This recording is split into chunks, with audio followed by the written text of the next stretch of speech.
with today being the solar eclipse. It's already occurred, certainly early this morning for us. So the eclipse is over, but the new moon is yet to come. So we're going to be experiencing that later this evening. It's been an interesting week, as I thought it would be. I mentioned last Sunday, certainly that there would be stuff coming up, and it certainly seems to have been that kind of week. It doesn't seem to be stopping anytime soon. Yeah,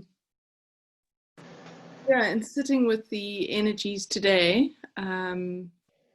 or just tapping into the energies of today and allowing myself to kind of feel into where we're at. It definitely feels like we are at the end of something old and the beginning of something new.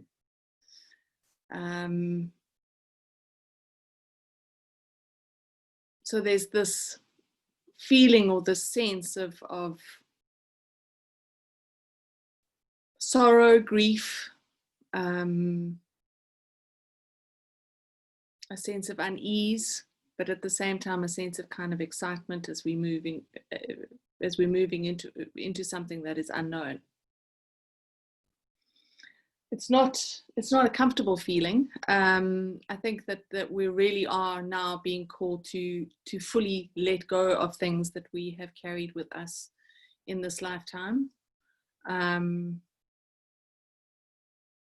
A lot of those things are difficult and painful experiences that we've had, relationship situations, challenges, and I think we're at this time where it is really time to put those things to bed. We cannot carry them into our new lives and into our new world.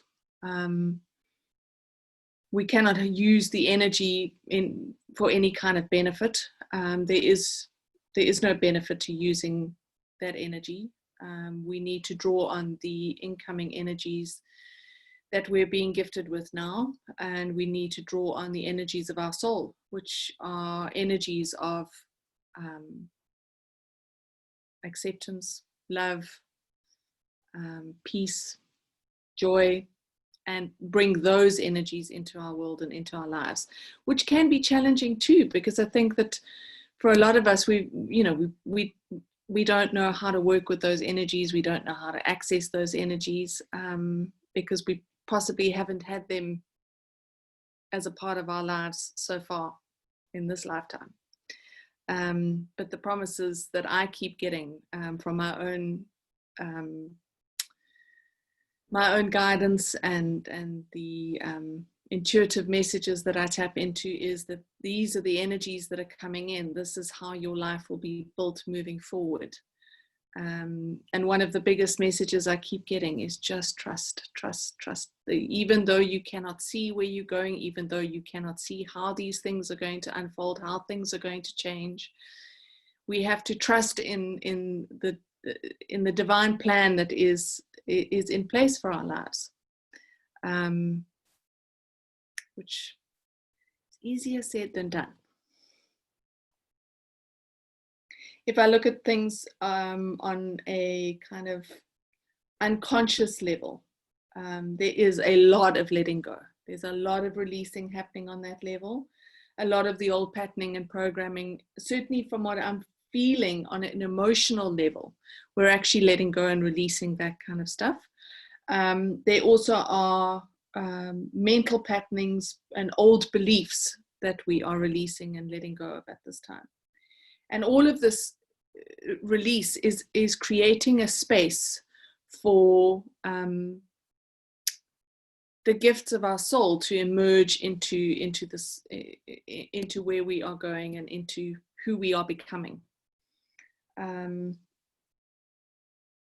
it is that energy that will fuel our life moving forward. So the key really is to start working with the energies, allowing these energies to come in and help us to release the old patterning, the old programming, the old beliefs, help us to step forward, or give us the courage and the strength that we need to step forward, and to be able to start living our soul's potential in this lifetime. And again, it's all about tapping into that wisdom. It is all about tapping into our soul's truth, our soul's insight, our soul's wisdom, and using that as the driving force and as the guide to move forward. So really focusing on finding ways, how do I do that? How does my intuition actually work? It's important to figure that out too. Some people, their intuition works with a nudge or a kind of inner sense that says, do this, do that, make this decision, follow that feeling, follow that thought. Other people, it's can be a little bit more intense, and for other people even more subtle. And I think it's really important that we start tapping into how do we work from an intuitive perspective. Some people, are lucky enough that they get beautiful visions, dreams, insights through their dreams. I know for myself, it comes in a hunch or a feeling or a sense, and the more I ignore that, the louder that sense or that hunch or that nudge starts to become, until I sit down and actually go, okay, what is coming to me? What am I being told? What is the urge that is building in me? And I think after years of working in this way, I have managed to open up a channel to my own guidance and wisdom, and it has gotten easier. But it does take effort and work, and I think we have to start working in that way. Certainly, because moving forward, we can't depend on others to tell us what to do and how to do it. We have to depend on ourselves. Often when we go to family or friends or people for guidance and insight and clarity, we get their perspective, we get their version. Which isn't necessarily the right insight or information for us. So we need to start working with ourselves. We need to start tapping into that part of ourselves that knows the plan and work with that. I got some interesting questions as well this week on email, and I actually want to address those, or at least part of those questions now as well, because I think it relates to what I'm speaking about. The questions were around, I'm simplifying here, disconnection and our collective consciousness. And I'm just going to read to you the insight and the information that came to me when I was reading these questions. The one thing I want to be clear about is that we cannot not be a part of the collective. We are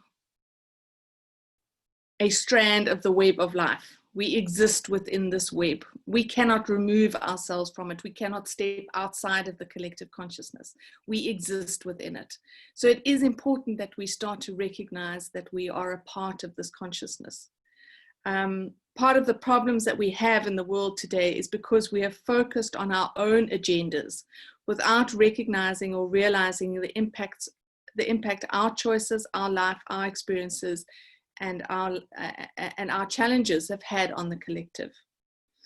To find unity in ourselves also means finding unity as a collective. You are not separate, we are not separate. Separation is a mental or egoic construct.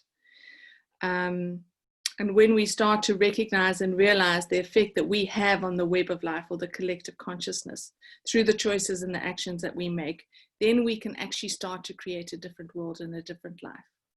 But if we keep trying to separate ourselves out of this space, we are then choosing to follow again the path of our ego. At this point where we are right now, we are being offered this choice. There are two paths, the path of your ego, and for want of a better word, your lower self, or the path of your higher self and your soul. So now is the point where we need to make that conscious choice. The path of the ego will lead to more disconnection and more separation, whereas the path of the soul will lead us to unity and connection. And it is only in each moment and in each challenge and in each situation that we are faced with that we can actually make that choice. From what I'm seeing in the energies for where we are right now and what we are moving to, there is a real need for unity within ourselves as well as unity as a collective. That unity comes when we are able to balance our heads and our hearts, our spirit and our physical self, our masculine and feminine energies, which are going to become more and more prevalent. The separation between those two energies within us and externally is going to become more prevalent. So it is important that we start working on those two, on balancing those two energies within us and bringing unity within ourselves with those two, using those two energies, so the feminine and the masculine, which will help to unify our consciousness.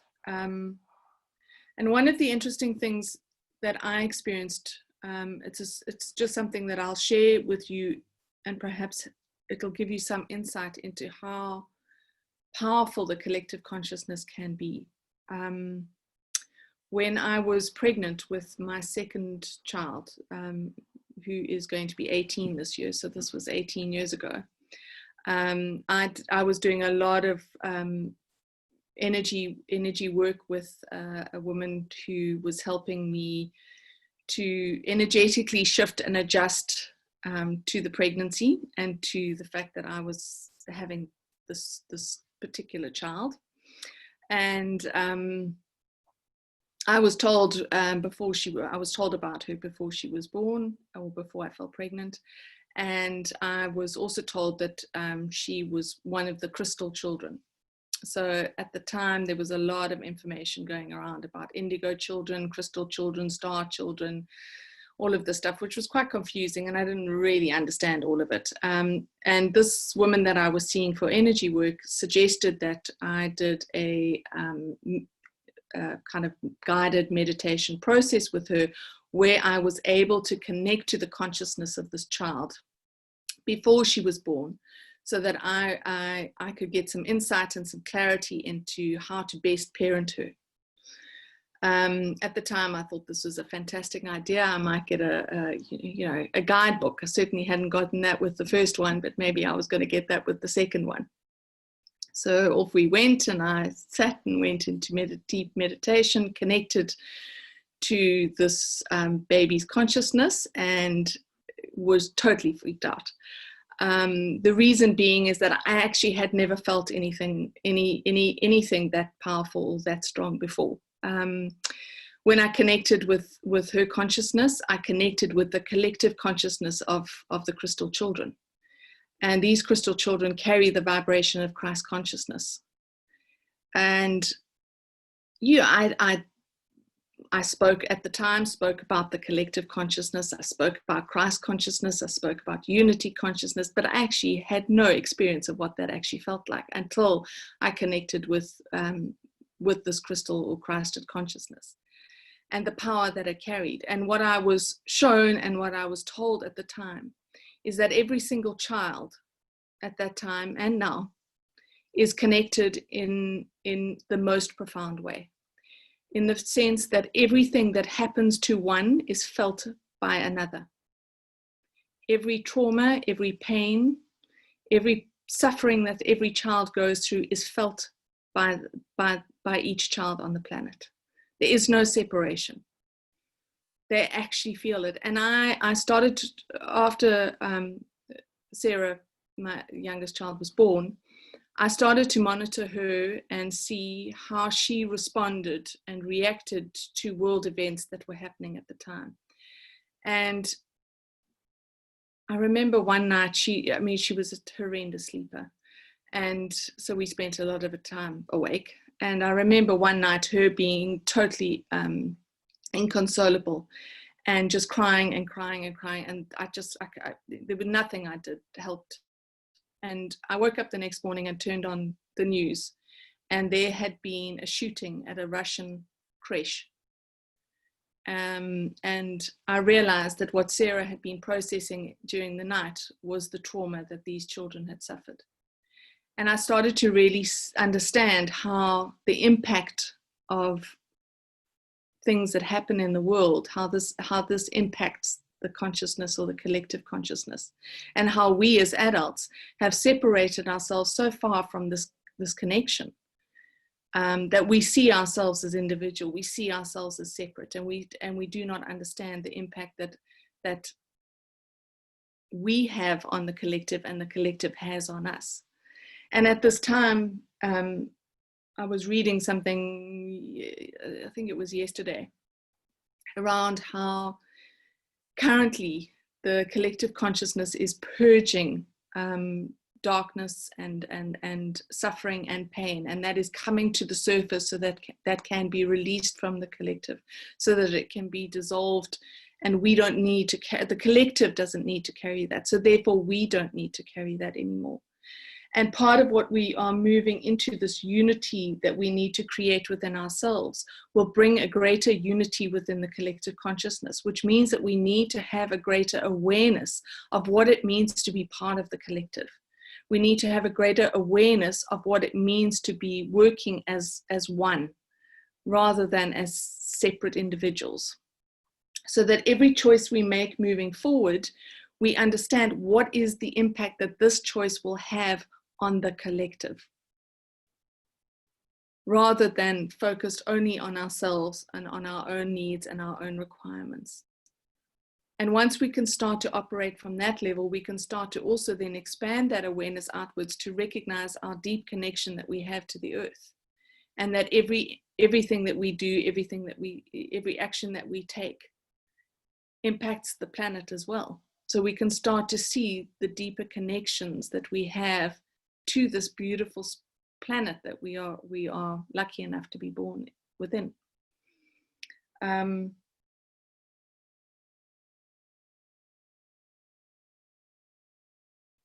I think that as we are moving through this powerful period where we've had the solstice, we've had a solar eclipse, and we're about to have the new moon, it is all about balancing the light and the dark within ourselves and without. So internally and externally, balancing the light and the dark within ourselves so that we can start to balance the light and the dark that exists within the planet. And bringing these two forces of creation, which are the masculine and feminine energies within us, into balance, so that we can actually start to actively create new ways of living and being. I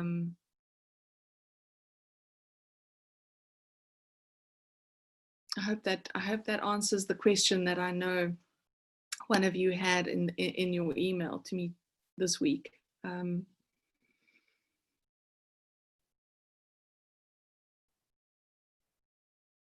I think it's also important to recognize and understand that in the past, if we look at how our world has been created, the structures that have been created in the world, there is a masculine form to these structures.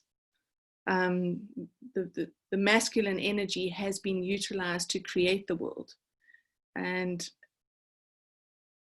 that's part of the cycle that we're coming out of. We're coming out of the cycle where the masculine drives creation, or drives the building of our realities, and we're moving into a space where it is the masculine and feminine energies that work together to rebuild a new reality and a new world.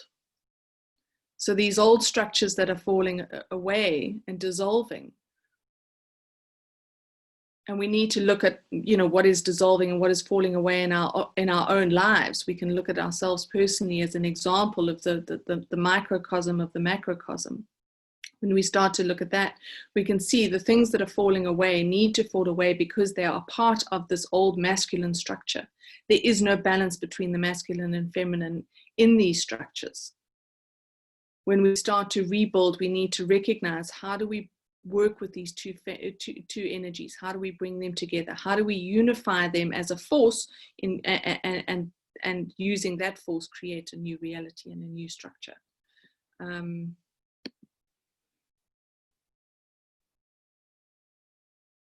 And I don't think that this is even, I don't think it's even a choice. I think that this is what is happening, whether we are a willing participant or being dragged along with it. There is no choice here. The old is being released. So Aleta has asked a question: insight for people pleasers who have guilt and shame to take care of self. Well, I think you have to look underneath what is the need to please others.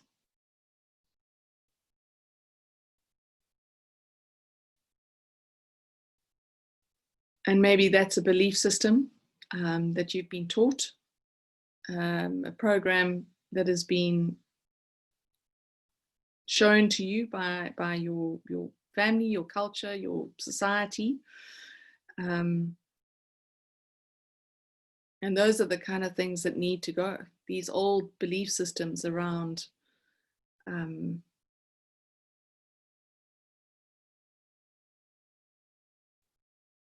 what's important. I think we're redefining what's important. We've had these. This year certainly is proving to be a time where we are being forced to reassess our lives in a lot of ways. And in that reassessment, look at what is important. What is important to you? What is important to your life? What is important to you moving forward? What do you want to take with you moving forward? What do you want to leave behind?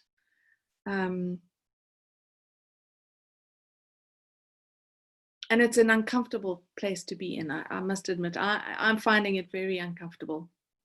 I want to be on the other side of this. I want to be through that door, whatever the door is, wherever the door is. I just want to be on the other side, creating the new world and moving on from all of this old stuff. But inside of me, it feels like I'm unhooking myself from things and from people and from experiences and from the past. And I kind of had hoped that I'd done most of it, but clearly there's a little more. And yeah, so it's feeling a little challenging. And I think that we've got another 2 weeks and we experience another lunar eclipse. So I think that, yeah, I think the next 2 weeks are going to be key. And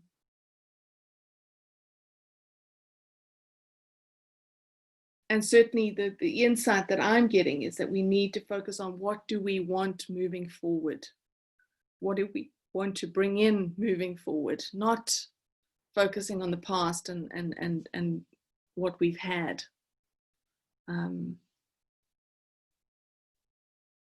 That's done. That's over.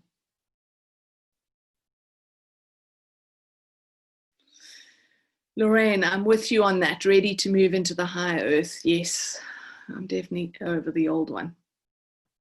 I did listen to something interesting yesterday as well that said that the solar eclipse would be seen over areas of India and Tibet. And I thought that was quite fascinating because the information that I got around the Earth's Kundalini energy, the Earth's spiritual energy that moves every 13,000 years.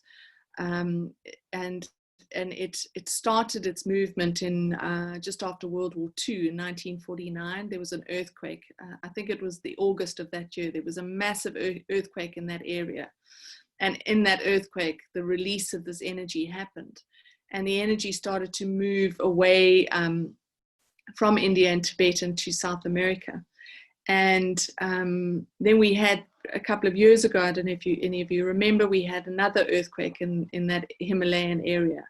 And this was the final release of this Kundalini energy from that area. And I almost feel like this eclipse it's almost like that chapter has closed. That cycle has ended. It is done. The energy of the earth has moved and is completely settled into her new space, which is in South America, some in the areas of Chile and Peru now. So I thought it was an interesting connection there. There's another question, Megan. In terms of the adage, you can't take care of anyone else until you take care of yourself. Is this what we need to do? Clear ourselves before the collective, or are we doing it for the collective as we clear ourselves? Good question. Yes, you're doing it for the collective as you do it for yourself. I think it's interesting. An interesting thing to remember is that on a soul perspective, the challenges that we've chosen, the lessons that we have chosen, the karma that we have chosen to come in and clear is all somehow related to the collective as well. So as we heal ourselves, as we clear ourselves, as we let go of the past, so we are helping and supporting the collective in doing that as well. And yes, sometimes it feels like some of us are doing more than others. But that's a good question.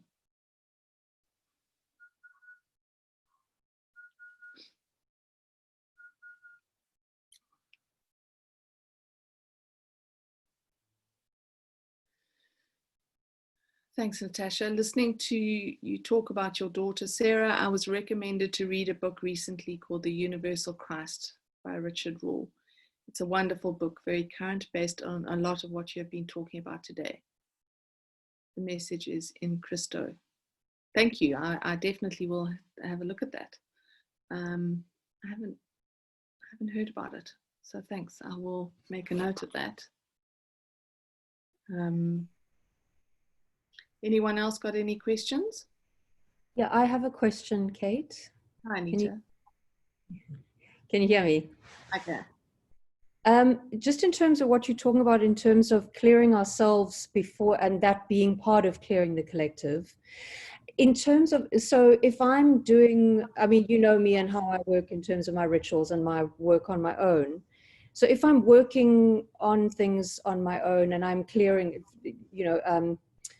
consciously clearing things on my own, in the moment that I'm doing it in that ritual, I mean, obviously I've got my protection around me very strongly, but am I actually connecting to the collective in that moment or not? Do you see what I'm saying? It's almost like, is it happening in that moment for the collective that it happens for me? Or is it more like a ripple effect?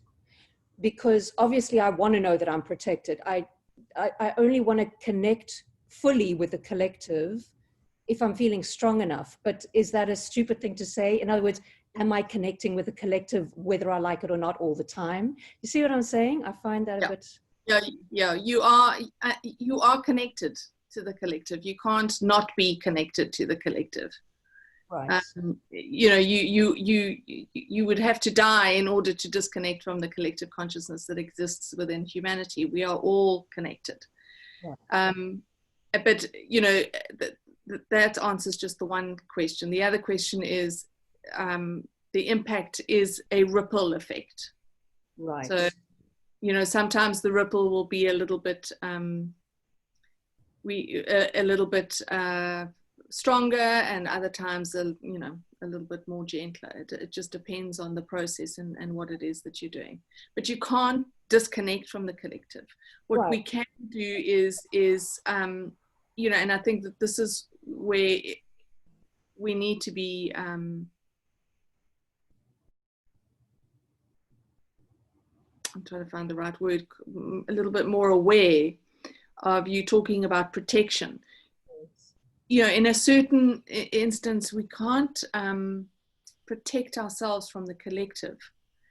But what we can do is protect ourselves from the negative energies that move around within the collective. Right. So, I mean, I kind of get this image of an ocean. We're all in the ocean. And some of us are kind of flailing around, not knowing how to swim or how to move through this. And others of us have got a life raft of some kind that we're holding on to, and other people are drowning. And, it's a little bit chaotic. There's a lot of stuff happening. And sometimes depending on what is going on in the world, sometimes the ocean is calm and peaceful, and at other times, there's tsunamis happening.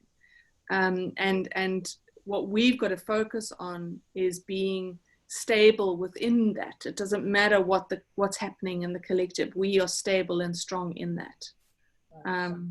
And in that way, we become those beacons of light that help to dissolve, dissipate, and release the negative energies that exist in the collective. Exactly. Because I do feel, I mean, I completely understand. Of course, I understand that we are the collective. I get that.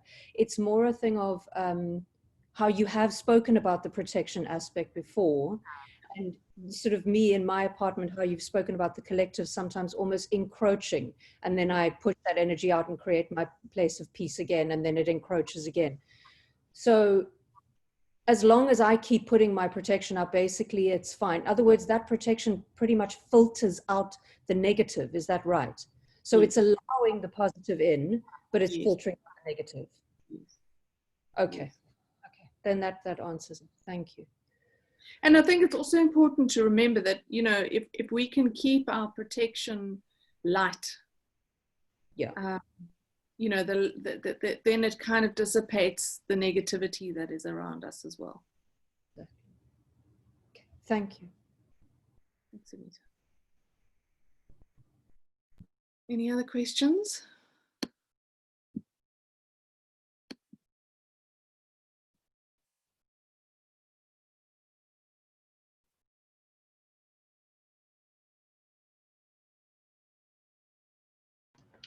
Hi, Kate. Hi, Nancy. How are you? It's interesting, like the whole let go, okay, but I feel in trying to keep life in the moment, I don't see anything going forward. And that's not a negative, like I see but I don't really have a clear sense of what better is or how this all lands. Does that make sense? Is anyone else experiencing that? I'm totally experiencing that. And I think that, that goes back to what I was saying about the message I keep getting is just trust, trust, trust, trust. Because there is a part of me that just thinks, how is this all going to, I look at the enormity of some of the challenges that the world faces, and I think, well, how on earth is this all going to change? I kind of think, well, maybe we need some biblical times of floods and things washing the earth clean, but that's apparently not what's going to happen. And yeah, so I do, like you, I struggle with seeing how this is going to unfold, and in those moments when I am struggling with that, I do get told just trust. I think it's also relevant to mention that, in our limited perspective, based on what we've experienced in this lifetime, it can be difficult to imagine what life could be like being filled with joy and bliss and peace. And I mean, to imagine a world of peace and where there's, no poverty and no child abuse, and I mean, it's a dream, but apparently it will be a reality, and I hope in my lifetime.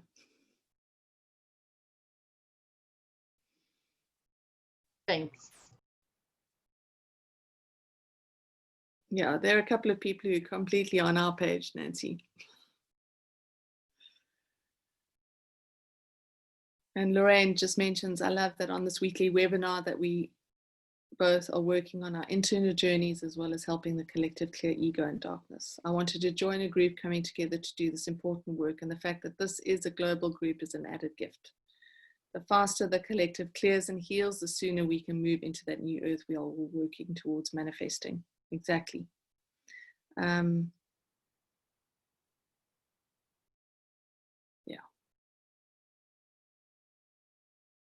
And I think it's also in these moments where we are feeling challenged, or we're not feeling balanced or centered, or not feeling the trust, we also need to recognize that, you know, there are obviously things emerging in the collective consciousness that are impacting us too. And the key is to find that space of hope, the space of trust, and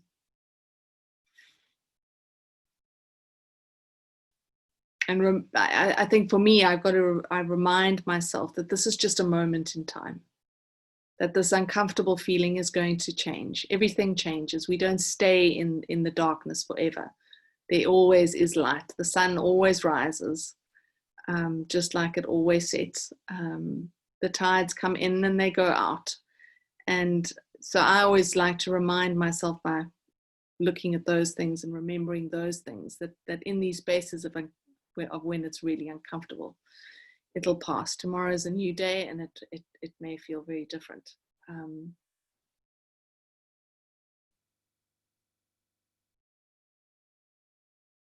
Yeah, we're clearing our own shadows as they come up publicly. We can't ignore the shadows anymore. No, we can't. We can't ignore the shadows in ourselves, and we can't ignore the shadows in the world. I think that's part of why we've got to the space that we're in, is that we have ignored them.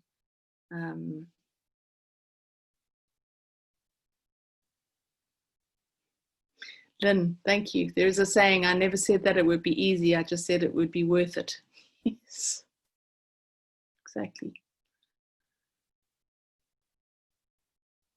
And then Shelley's question, can you offer some advice on how to talk with others who have not awoken to the changes happening during this time of expansion? Very interesting question, because I follow Russell Brand on Instagram. I love him. I think he's historical. I love that he's just authentically himself, and I love a lot of the interviews and podcasts that he does are genius. So if you're not following him, go and do so. And he was this week he interviewed Eckhart Tolle, which was highly amusing, some of it, because he did tease Eckhart Tolle about a few things, and I didn't realize Eckhart Tolle had a sense of humor, but he does. And one of the things that they spoke about, and Eckhart Tolle mentioned, was that in times like this, where there is this opportunity for great awakening and collective awakening, some people will awaken to the greater purpose behind what is happening, and other people just go deeper into their ego. So there are two paths that people end up taking. It's either the path of their soul or the path of their ego. So as much as we would like to think that these moments of great awakening happen and everyone starts to wake up and starts to look at the greater purpose behind their lives and what is happening, it doesn't seem that that's the case. But there will be further opportunities for those people to awaken, or not. I think the key is to remember that it doesn't matter. It's not necessarily our job to wake people up. It may be our job to guide people once they have awoken, but not necessarily to wake them up. Their own life will offer them those opportunities. And how to talk to them? I don't know.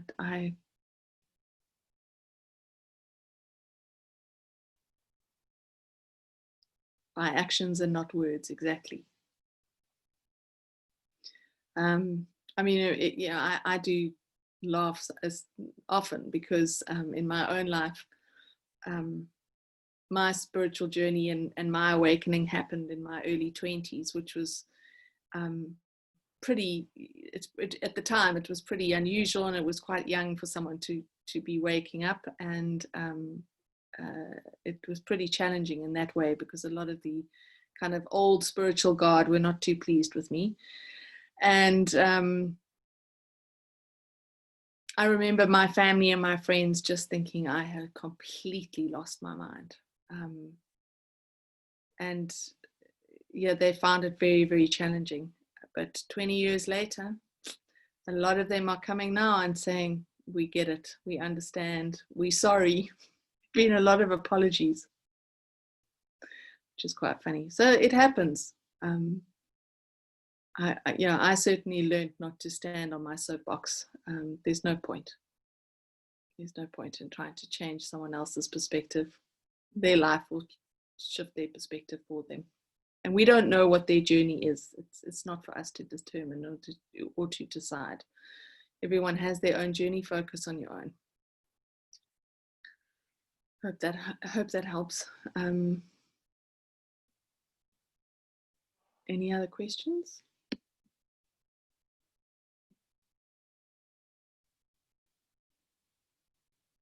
Thanks, Lorraine.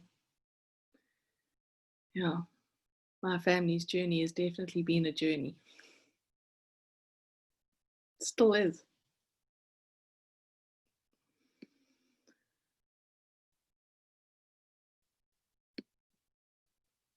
Okay.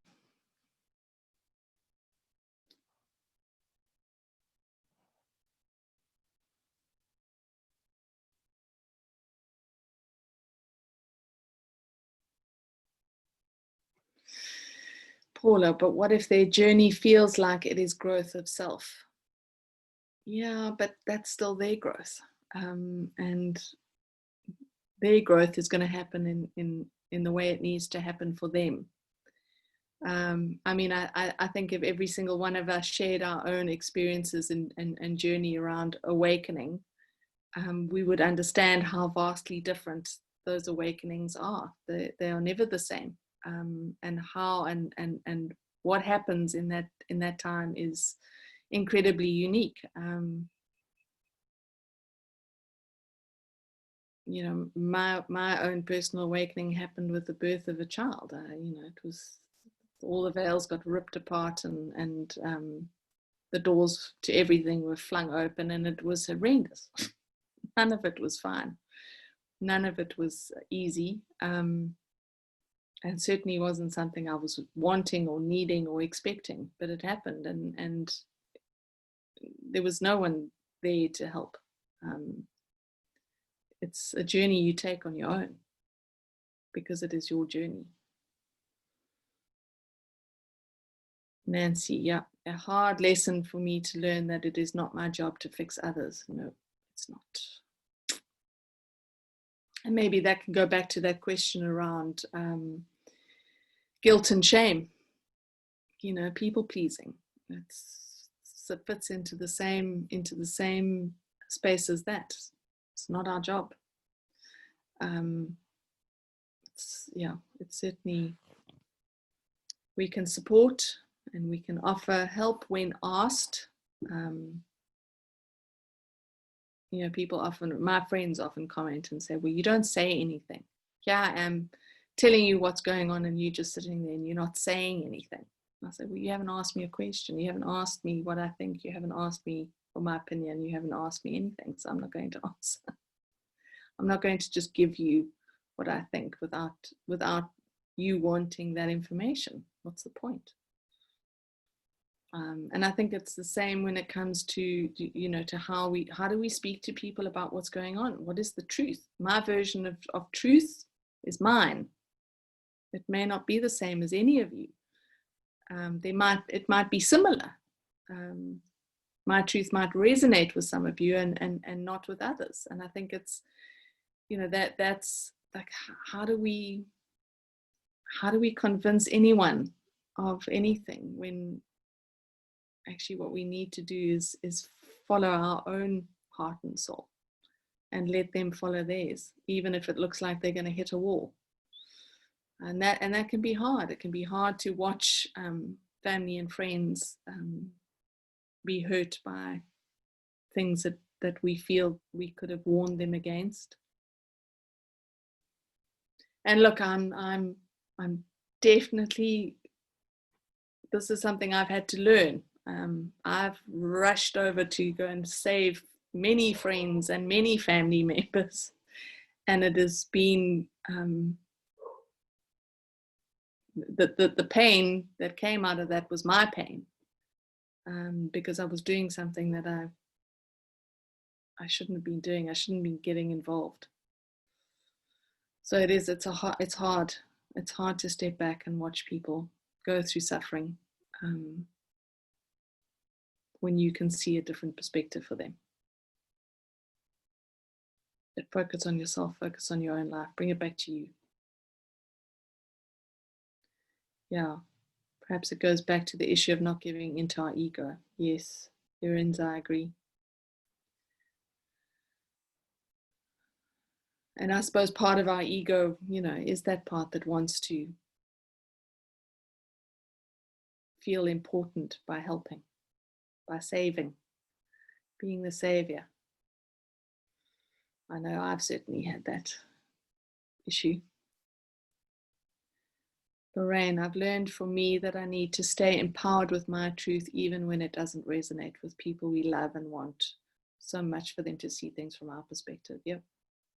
I mean, I've got a great friend, and her and I normally have the same views on a lot of things. And through this lockdown process and a lot of things that are coming up, we've had quite a lot of differing opinions. And I did laugh because the other day she said to me, I actually can't talk to you anymore. I've got to go because you're upsetting me too much because your view is too different to mine. Thankfully, we've been friends long enough to just laugh at that and we just move on from it. But I certainly don't feel like I need to convince her, and she doesn't feel like she needs to convince me.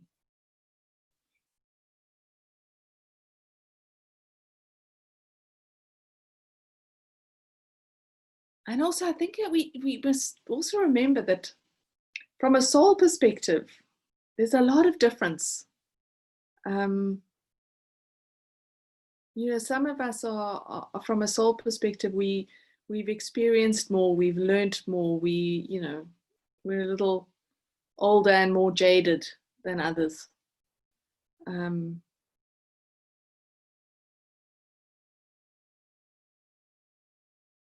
I always have to laugh. My eldest daughter absolutely loves life. Absolutely. I mean, she is enthusiastic about everything. She's the only child I've ever met who cried when it was school holidays because she missed school. And she's amazing in the way that she remembers all of her past lives, and I mean, she just keeps coming back over and over and over again. She was here in the late 1980s, and then again, and she was born in the late 1990s. And I kept, when she was younger, I said to her, "What is it? Why do you keep coming back? I mean, I'm grateful that you're here and that you are my child this time around, but what is it?" She said, "I just love this world. I love this planet. I'm so excited by it." I thought, I'm not. And I mean, that's, the difference between our souls and our souls' journeys. I haven't been on the planet for a long time before this time. Yeah, it is a gift. She's at least shifted my perspective about being in the world, helped me to see it in a better light.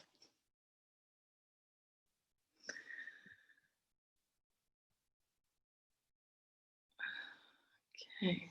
So if no one's got any other questions, I think we can just go into our meditation today. I'm certainly hoping that this meditation is going to bring some lightness into how I've been feeling today.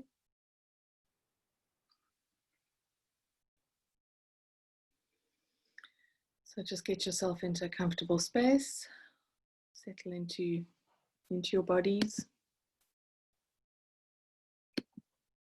Take a couple of deep breaths and just allow yourself to let go. Just like letting go of the stress of the day, any worries, any concerns that you have at the moment.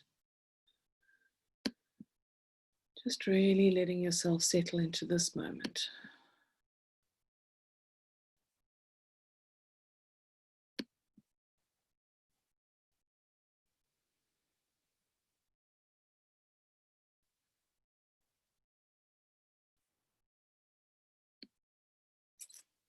And also just allowing yourself to really focus on your heart center. Breathe into that center.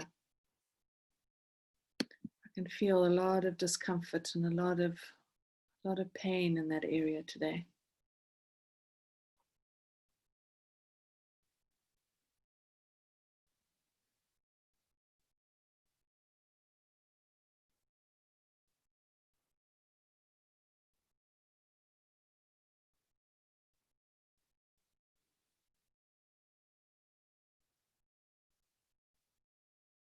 Just feeling your body relaxing now. Your mind settling. And your heart opening.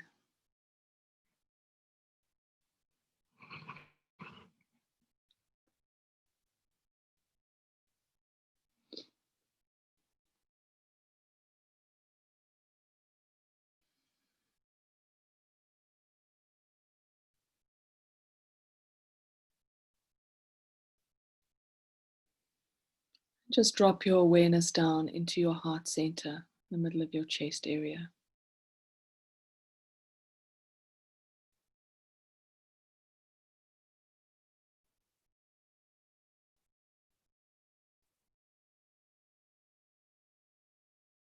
Allow yourself to feel into that space. Allow yourself to expand that space.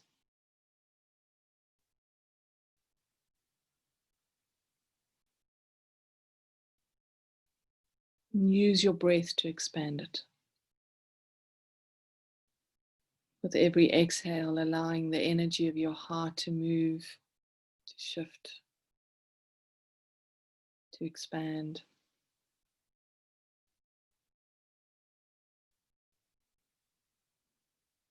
Recognizing that as we connect to the energy of our heart, we connect to the energy of the divine, connecting to universal love.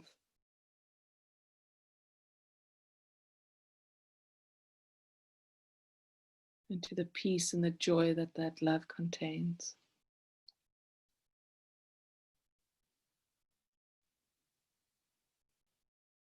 Just allow that love to move as an energy throughout your entire body and being now. Feel the lightness of that love as it permeates into all the soul cells of your body.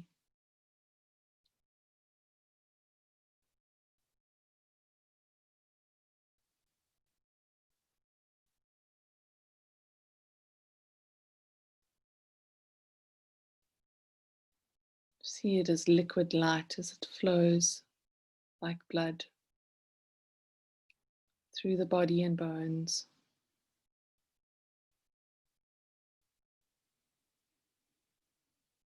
Dissolving the heaviness.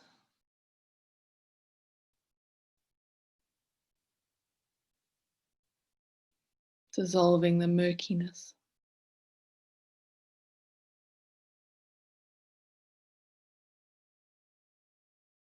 Dissolving the pain.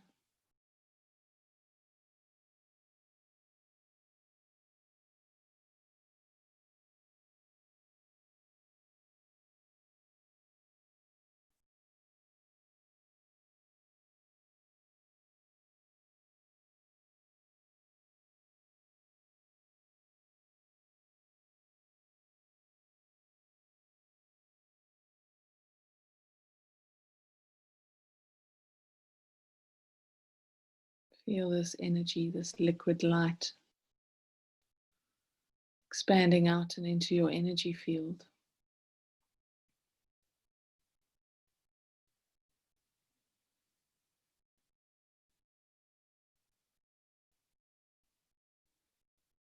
Dissolving the shadows, all the negative thoughts, all the negative feelings, all the negative emotions. Allowing the light to dissolve, to wash away, to cleanse and to clear away all of that old negative energy. And feeling your energy body and your energy field becoming lighter and brighter.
Now take your awareness back into your heart center.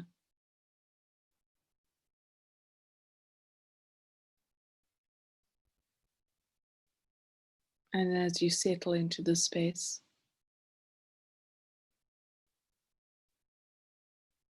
ask that the best and highest timeline emerge for you.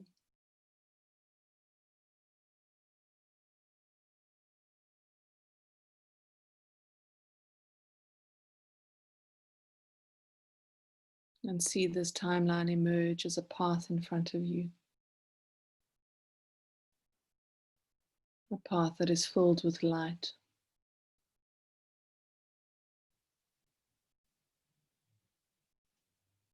That is filled with hope, with faith, with trust, with love, with peace.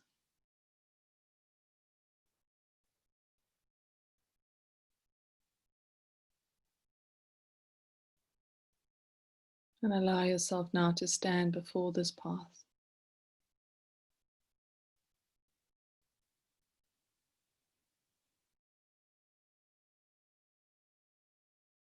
And as you stand in its light, you feel the past fall away,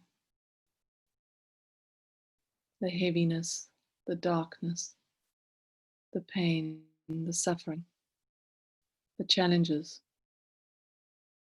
the failures. Feel that all falling away now.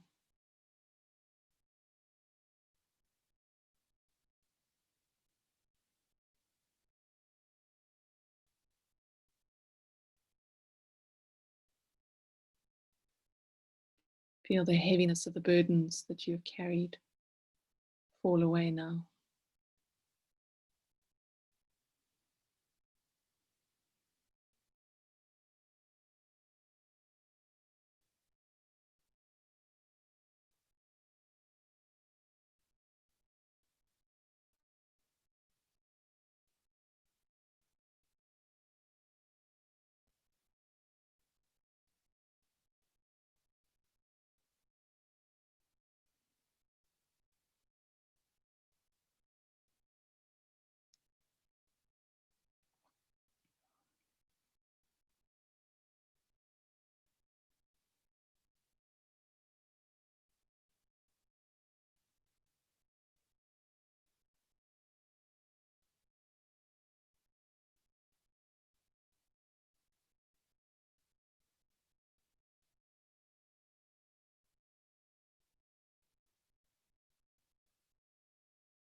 And when you are ready, step forward.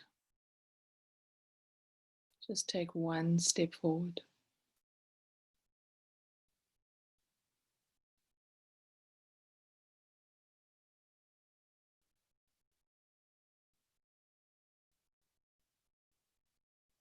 Allow yourself to feel how solid and how grounded this path is.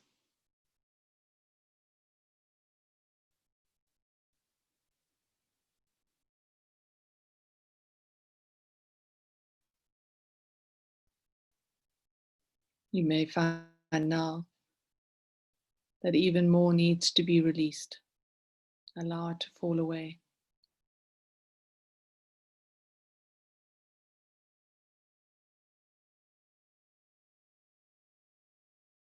Feel yourself unhooking from the past.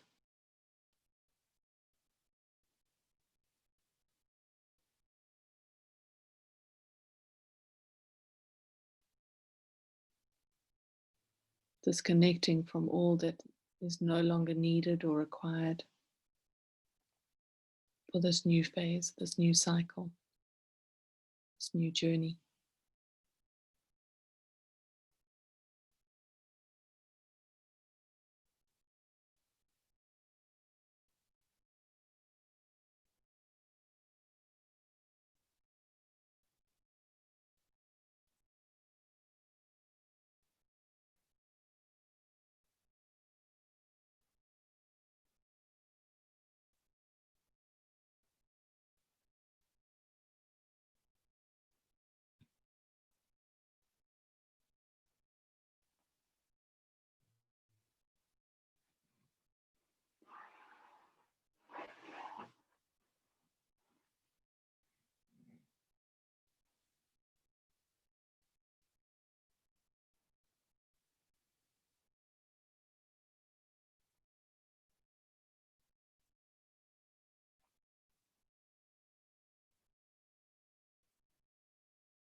And as you stand in the space facing the path before you,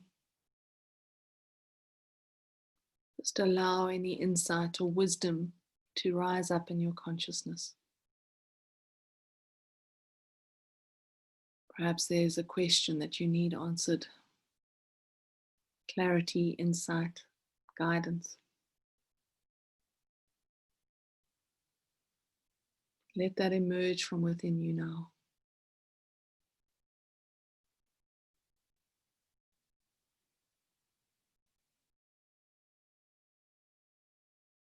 It may come as a vision or a word or a sentence or just a feeling.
Now maintaining that connection that you have to this timeline, to this path before you.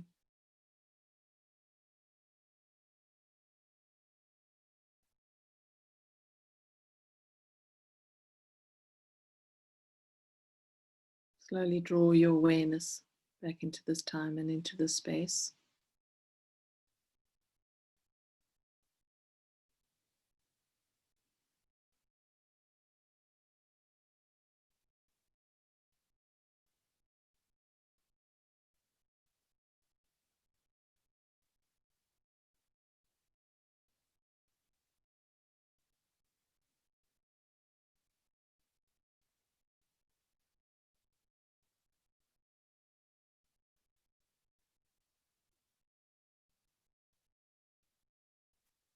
Keeping your heart open.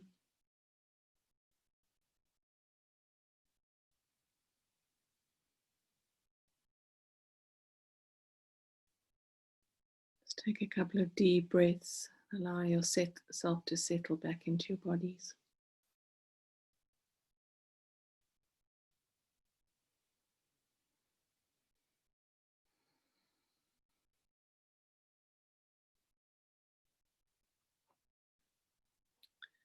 Taking a few deep breaths.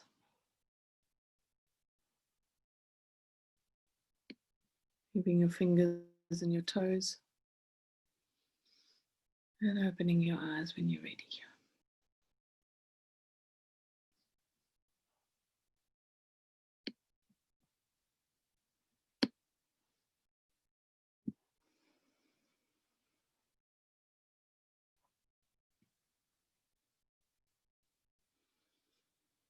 So I hope you enjoyed that meditation and feeling a little lighter and brighter.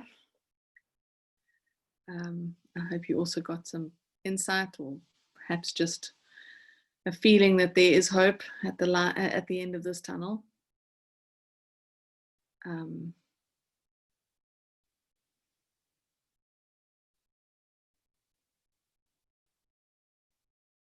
I'm certainly finding these weekly webinars to be very helpful. Thanks, and it's exactly that, a touchstone.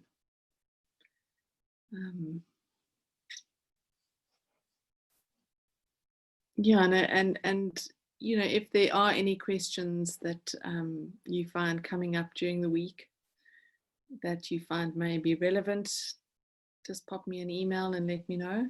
I'm happy to share those questions and to find some clarity and insight. Yeah, and I'm hoping that this week is certainly lighter than the last.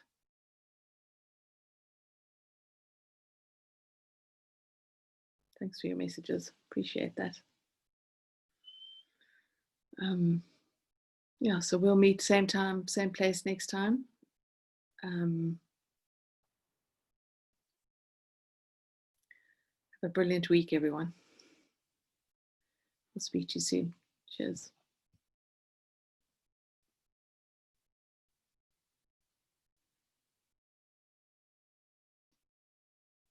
Thanks, Nancy.